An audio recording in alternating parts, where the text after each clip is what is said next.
नमस्कार साथियों, काशीदीप crime news में आपका स्वागत है। यूपी एनएचएम के अधिकारियों की देखरेख में सफलतापूर्ण संपन्न हुआ, जिसमें विभिन्न ब्लॉकों व नगरीय क्षेत्रों से आशाएं एकत्रित होकर मतदान में अपना योगदान दिया, जिसमें अध्यक्ष, उपाध्यक्ष, महामंत्री के पद पर आशाएं चयनित हुई।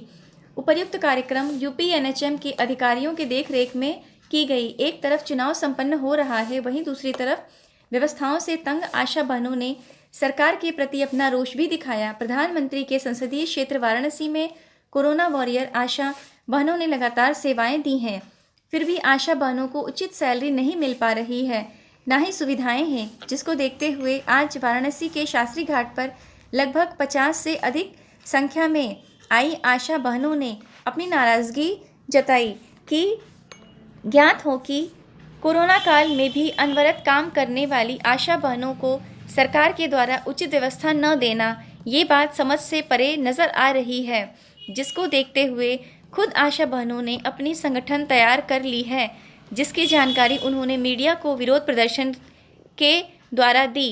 वाराणसी से काशीदीप क्राइम न्यूज़ ज्योति केशरी की रिपोर्ट। लेंगे आप अपना परिचय दीजिए। सविता पाल, काशी विद्यापीठ से आशा संघनी। आज आप लोगों का यहाँ पे क्या हुआ है और क्या करने आप लोग आए? जिला अध्यक्ष का, आशा संघ के जिला अध्यक्ष का चुनाव हुआ है, आशा संघनी का। तो यहाँ पे कौन विजयी हुआ है? सविता पाल, विजेता सिंह जिलाध्यक्ष, और आशा संघ की विजेता सिंह, कोषाध्यक्ष सुषमा चौबे। और यहाँ पे कितने लोगों का, जैसे कि कौन कौन लोग यहाँ पे आपको वोट दिए? 8 ब्लॉक से आशा संघनी, पूरी आशा संघनी 95 में लोगों में से विरोध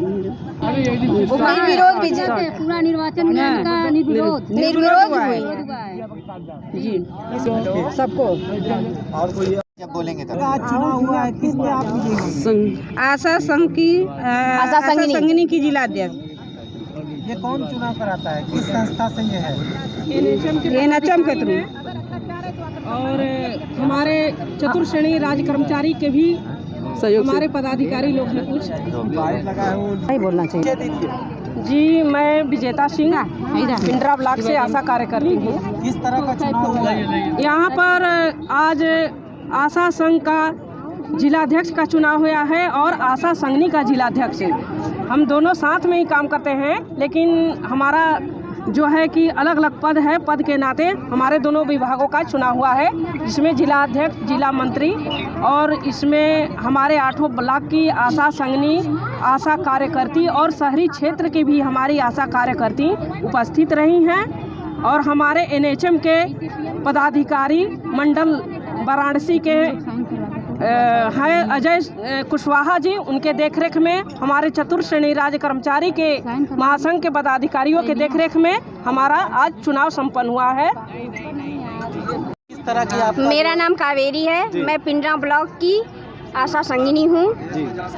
आज चुनाव हुआ, मुझे बहुत खुशी हुई, लेकिन मैं सिर्फ ये बताना चाहती हूँ कि हमें संगठन क्यों खड़ा करना पड़ा, हम ये आवश्यकता क्यों पड़ी। इसलिए पड़ी कि पूरी जिम्मेदारी आशा और आशा संघनी के कंधों पे पूरा एनएचएम टिका हुआ है, लेकिन कभी कोई ये ध्यान नहीं देता कि ये कंधा मजबूत है या टूट न जाए कहीं। इतना मजबूत नहीं किया गया किसी ने, और इसे तोड़ने के लिए पूरे भार आशा और आशा संघनी पे चला दिया गया।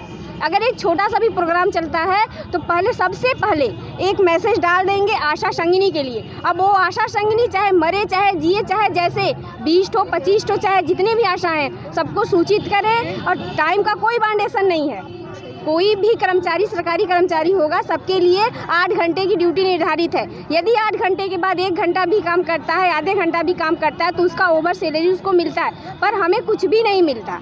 विजिट के नाम पे दिया जाता है, और बार बार हमें धमकी भी दी जाती है कि आपके खिलाफ लेटर जारी कर दिया जाएगा, आपकी सेवा समाप्त कर दी जाएगी। अभी हाल में ही जो एक प्रोग्राम चला था, ये कोविड-19 के इंजेक्शन के लिए, सबसे पहले आशाओं को ही कहा गया, क्यों हम इंसान नहीं हैं? हम भी तो इंसान हैं, हम भी तो महिला हैं। एक महिला चिकित्सक जो है पीएससी पे कार्यरत है, उनको एकदम लास्ट में कहा गया कि आपको लास्ट में इंजेक्शन लगेगा। क्यों उनका नाम क्यों पहले नहीं आया? पहले एक आशा का नाम क्यों दिया गया? कोविड में कोई संदेह था क्या? कोई संदेह नहीं था। हमने कहा जब आया लिस्ट दे धड़क होकर हमारी आशाएं लगवाई। हम लोग क्या देखेंगे आप रिकॉर्ड, तो 95% टिका गया, कोई दिक्कत नहीं थी। बस हमें ये था कि जैसे जो लिस्ट केवल हमारी थी उसी में हमारे विभाग का किसी और कर्मचारी का भी तो होना चाहिए था। मैंने ऐसा कुछ नहीं कहा, ड्यूटी हमने किया। कोरोना में जब कोरोना काल था कोई एक इंसान निकलने को तैयार नहीं था, सड़क पे कुत्ते नहीं भटक रहे थे। सिर्फ सब अधिकारी ये कहते थे कि जाइए उसका मोबाइल नंबर लेकर आइए, वो कहाँ रहता है, पूरा डेटा आशाओं से मांगा जाता था, संगिनियों से कहा जाता था कि बीच में जाइए। आज हमें इतना दुख हुआ, इस वजह से हमें आज संगठन खड़ा करना पड़ा।